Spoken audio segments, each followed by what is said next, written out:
President Obama's trip this month to Africa, with the first family tagging along, is projected to cost taxpayers as much as $100 million, sparking criticism as the federal government scrimps along during sequester-related budget cuts.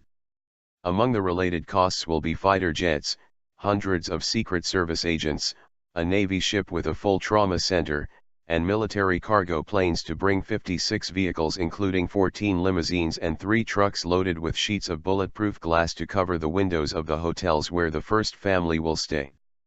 The details were reported by the Washington Post, based on a confidential planning document. The trip to sub-Sahara Africa runs from June 26 to July 3. The President and First Lady have cancelled plans to go on a safari that would have included the additional expense of a sharpshooting team, responsible for putting down a cheetah, lion or any other wild animal that became a threat.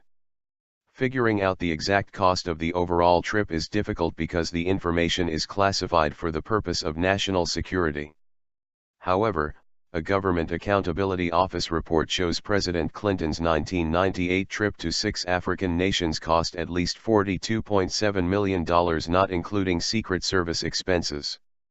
Obama's trip could cost the federal government $60 million to $100 million based on the costs of similar African trips in recent years, a person familiar with the Obama journey but not authorized to speak for attribution told the Post. The trip comes as agencies across the federal government try to find cost-saving measures to deal with the massive, across-the-board budget cuts known as sequester, which kicked in this year after Washington lawmakers failed to agree on a more measured approach. The Secret Service, for example, pushed to cancel public White House tours to save thousands in weekly overtime expenses. For the cost of this trip to Africa, you could have 1,350 weeks of White House tours. Republic. George Holding, a North Carolina Republican, said last week. It is no secret that we need to rein in government spending, and the Obama administration has regularly and repeatedly shown a lack of judgment for when and where to make cuts.